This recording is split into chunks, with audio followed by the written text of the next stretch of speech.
Hi, it's MA. Yes, here I am. You want to see some decks? So I've got good news and bad news. Well, it depends on which side of things you put the good and the bad. I have not bought any decks since November, December. No new decks. However, I did get a couple that were from Kickstarters I backed a long time ago. I had 4 pending at the beginning of the year. 3 have arrived. So the one that isn't in shipping mode yet is the Peculiar Pathways, which I did back last year. But 3 other decks have come in.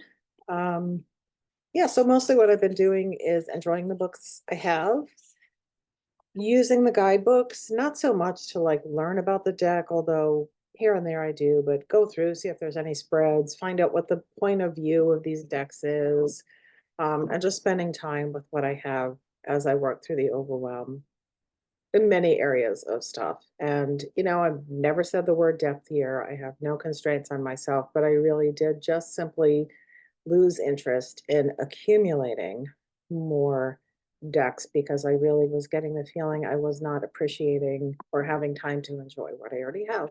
So pure and simple. So here are the 3 that came in. The Gay Marseille by Shirley Claire Burgess, who also did the Fifth Spirit Tarot. And one of the delightful perks of backing this on Kickstarter is they did a 2+ hour Marseille class. So although I had books on Marseille and I've watched a few YouTube videos on Marseille, it was great to just sit down and have a focus and just focus on that for a couple of hours and digest enough information to really feel like I could get going. I have been using pip decks, but I tend to still be relying on Smith Waite meanings. So this is branching me out a little more. I love the backs. This color palette is just delicious to me. Um, so I think it's pretty recognizable. Marseille imagery. Again, the color palette is pretty great. We get to some of the pips. Yeah, so we've got our pips. And yeah, so I've been playing this for like maybe 2 weeks, less than 2 weeks, and just trying to start to do some readings with it. And yeah, kind of enjoying it. I may just pull out all my pip decks at once and play with them. And I don't know. It's an adventure. It's a new, exciting adventure for me. The other tarot that came in, maybe in January or February, I guess is this the second edition of Solara Occulta, which the sun is coming in at a very specific angle. So I think we may be able to get the blingy bling on it. And it has got super duper foiled shiny backs. And I think, the scenes on all the cards are pretty recognizable Smith Waite stuff. The color palette is very cohesive throughout the whole deck. So, and the cards are large, like hand size large. Sorry, I filled a fountain pen earlier. It's all over me. Yeah, so they look great. Like if you do a card a day and then put the card up somewhere to look at during the day, they really pop. And they're good in readings too. And there's a built-in Oracle deck as part of it too. It's in this big chunky box. So I'm glad I backed this one. Yeah, good deck, enjoying it. Haven't used it a lot in readings. I've been using it for 1 card pulls, mostly for my daily card things. The next one, at last, which I think is also a second edition, is the Embroidered Graveyard. I didn't get the Embroidered, what else was embroidered? The Forest Tarot, but I was drawn to the Oracle deck. Partly, I don't know if the image resolution is good enough on all the cards to really get the texture of the needlework. It seems better on some than others, but I'm just into it. And I use this with the Enchanted Tarot. That's the other one that's fabrics. Yeah. So I've kind of gone through this and looked at the cards and looked at the guidebook a little bit, but I haven't really used it yet. I'm figuring this is more of a, look at this, Sacred Rage card is amazing. Yeah. So those are the three that have come in, and that's been it for tarot. Do not think that I've said depthier or limited myself. It's just pure and simple. I was overwhelmed and felt like I wanted to use what I have. I think at the end of last year, I said I may pick up the reissue of Rachel Pollack's. My mind is emptying. Of Rachel Pollack's deck reissue, which is now out from the publisher. Cedar McCloud is going to be launching the Magic Pantry deck that's been in the works for a long time. I may back that. And don't think I haven't been accumulating other stuff. We won't talk about the fountain pens. Other people have fessed up about the fountain pens and the inks. But some of my little mania of I need a present today had gone in that direction for a little while. So that's been happening. So what else? Tarot stuff. So a couple of books. I might have showed this one before. Oh, that's the wrong one. I brought the wrong thing. I've been working with T. Susan Chang's Living Tarot book. Really the practice. I'm still on the first or second chapter because I've just been doing this practice every day of kind of cataloging what's in the daily card as far as objects and things that I notice, all the possible things that could happen, and then kind of matching it up to the events of the day. And I've just been coming up with way more expansive readings with most of the cards in the deck, which I'm just happy to be expanding, you know, how the cards work for me. I picked this up, Tarot and Self-Discovery. This is like a workbook, just so you know what it looks like. It's kind of a lot of basic 2-card spreads and then some more complicated ones. But I'd say don't be fooled. When I first got it, I was like, oh, 2-card spreads, that's kind of disappointing. But they're really kind of powerful. I don't know, I'll give you like a sample. I don't think anyone will get mad at me. Right, so a 2-card spread where the solution I seek and the solution I ignore, right? I haven't been writing the book. I've been writing it down separately. I'm not saying go get the book, but I'm saying the Tarot Diagnosis is a really terrific podcast. The person that does it is either a psychologist or a psychotherapist, whatever the differentiation is here. And I think it's a really good podcast. And I basically bought this to support them, but I would recommend, yeah, Shannon Knight is the person. I would recommend the podcast very highly. And am I talking fast? I don't know. I don't have much to say. So there we go. Here's my 2024 Hobonichi, and I'm going to show you what I've been doing. My tarot cataloging mania this year. So at the beginning of the year, I did a 12-month circle spread where for every month I laid out 3 cards where the meanings of the cards are. One is the symbol for the month, the second is the obstacle, and then the third was an oracle card. And for each quarter, I used 3 decks. So I kind of wrote down what the 3 cards were. And as each month goes by, I've been checking in with that month spread that I did on January 1st. So that's what happens in that section. Then in the months that are laid out, the section that's laid out like this on the, I don't know, is this nuts? I don't know. On the dark moon, I pull a single card from the Dark Goddess Tarot, and that's my guide for that half of the moon. And then on the full moon, I've been pulling a card from the Arcane Warrior Tarot, and that deck has like an affirmation on each card. So then that's been my guide for the second half of the moon. So that happens on this section that's laid out like that. Then in the part of the book that's laid out where each week has 7 columns, this is where my card of the day goes. And I missed maybe 2 or 3 days so far this year. But what deck did I use? What cards did I pull? A couple of images I see, meanings the card might have, and then some notes maybe on things that happened during the day that kind of sync up with the card that I pulled. or something else I think of during the day. Oh boy, get ready for this one. Then this is my map of my card of the day, where we've got it divided into the majors and all the suits. And then this column is every time I get that card, it gets a little dot. Once we hit number 5, I fill in the square. That hasn't happened yet, but I also note for each month when I got the card. So this is what my year's been looking at. Like, isn't that exciting? This is fun for me. Also, you get to use your pens. Okay, then we get to the section of the book that's a page a day.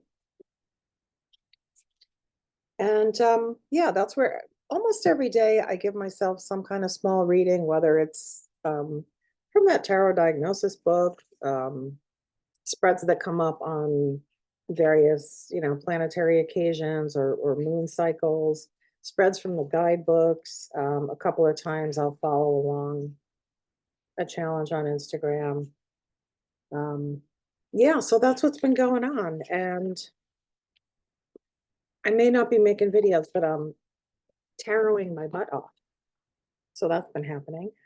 Let's see what else. Oh, so Circe Tarot. I got this last year, definitely. I think it came out over the summer. I know I showed it and talked about it here. I used it a bunch in the fall, maybe. I haven't picked it back up that much. However, some folks that I know, and then I picked it up. I decided to reread the Odyssey in Emily Wilson's translation. This came out 2017, maybe. This new translation. I think that her translation of the Iliad just came out. But like, how great is that? How doesn't that that goes together? So I'm excited to read the book and then maybe like devise either spreads or questions based on the text and use the deck along with the book. So that's another layer of nerddom. So that's been happening and will happen. Well, I think that's most of my tarot stuff. Yeah.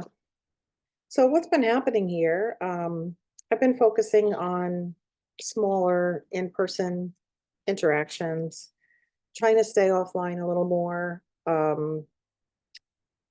I don't mean to say that with a sad face. I'm just trying to spend more time with humans and like small numbers of people. And it's been really nice. It feels like kind of getting back to, I don't know, 2018.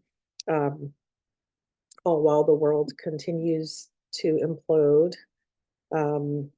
So there have been challenges here. And I think part of why I came on is I just wanted to give my gratitude. I know I'm not really present watching people's tarot content and commenting, but I'm just so grateful for everything that I've learned and been drawn into with this practice and with the content that people have put out that I've been watching for years. Because when crap gets hard, like tarot has really been an ally for me over the last 6 months, especially. And I'm just grateful to everyone. And I'm not trying to be vague, and I'll tell you some things, but I'm not telling you because I want anybody to say, "Oh, I'm so sorry." I know it's stuff like we all go through or will go through or have gone through. The real point is like when it's been hard, the tarot has really helped me, and also these kind of hard questions in these kind of books or elsewhere that I've spent time investigating and writing about through the cards have really, built my strength to a point that's been better able to deal with just like the grief and loss, my personal stuff and just what do we call it? The fresh hell of the world on a frequent basis. So yeah, just like little things. So I had to put down a pet for the first time at the end of November. My kitty that I had mentioned was sick. I know so many people have been through that, and I never had to do it until I was this, grown-ass old adult. So that was really, of course, sad, but it was a really powerful experience in some ways too. My mother that I've mentioned, has been struggling with dementia. She's continued to decline and had to, go to a different facility with more intense care, and it's just not as joyful a place to be, definitely. And we've got a family member who's dealing with a difficult diagnosis, and the stress levels have been not great for a 62 and 2/3 years old person's well-being. So, like I said, happy to have tarot as, I guess, an ally. And what's the other side of that? Like you know, a straight talker too. So very happy for that. Oh, here's a couple of little things too. Like I said, I've been going to, when I can, going to real life events, magical gatherings and stuff. We went to something probably around Yule. And so I live in New York State, and we found, I don't know what to call them. I mean, at the event, they were a vendor, but it's a small apothecary business called Elder Sisters Apothecary. They're up in the Catskill Mountains, and they make a bunch of stuff, but I've especially been, what just happened here? Okay, sorry, someone was trying to call me. It cut the Zoom off. I've been loving the tinctures that they make. This one's called Wild Enchantment. It's got rose, elderflower, damiana, and violets, and maple. They are an alcohol base, but and then another one, fire in the heart. I've been kind of trying to build the heart strength. And I don't know what these things do, right? But it becomes a kind of sacred act and a ritual and a symbolic thing to say, this is the time of day where I put the 5 drops in the glass of water and light the candle. And it's just been a lovely ritual, and they're nice people I love to support. So this one has hawthorn, borage, rosebuds. So little things like that too have been lovely. And what else? I don't know much else to say. Oh, I decided I am going to Omega again this summer. It's because I had such a good time last time. I have no agenda. I'm not trying to build a business or become a professional reader or anything. I just had such a great time hanging out there, and that's a place where I have gone to different events over the years, and it's always a really good getaway. And I did see people posting that were just at Reader's Studio this past weekend, which was in New York City. And that's really enticing. I think, I might like to check that out next year. I may check in with a few folks again, just, as someone who's really more interested in doing this personally, or I read for my friends every week, and I have one friend who will come by. She may ring my doorbell any minute. She'll come ring my doorbell and say hello, and then we'll pull a card and sit around and drink a cup of tea. So that's my sweet spot with tarot. And I also read at work, in the legal department, at my office, or in the cafeteria. In my corporate job, I always have a deck with me, and sometimes people just ask me to pull a card. It makes me happy. This was really fun. So that's pretty much it. Again, I don't know. I don't know if I'll keep making videos. I think, and I'm not saying that so someone will jump in the comments and go, oh, please, please, please. No, I just mean, because I'm not, engaged so much with everyone's content. I feel kind of weird about it, but also there's a couple of tags I do want to go watch. The occult tea. Okay, I'm not kidding. I have 652 videos in my watch later queue on YouTube. But I think that's the one tag I definitely want to go back and watch. But other than that, I think especially like when people are showing new decks, I haven't really been watching as much. And that's pretty much it. I just wanted to say hi. I appreciate you. I appreciate, if I haven't watched your videos and left you a note in a year, think back. I'm thinking back on you with love. There's a time when I did do that a year ago, and I have a lot of affection and joy from so many of the people here. So you're still in my heart. Okay, that's all I got. See you later. Bye.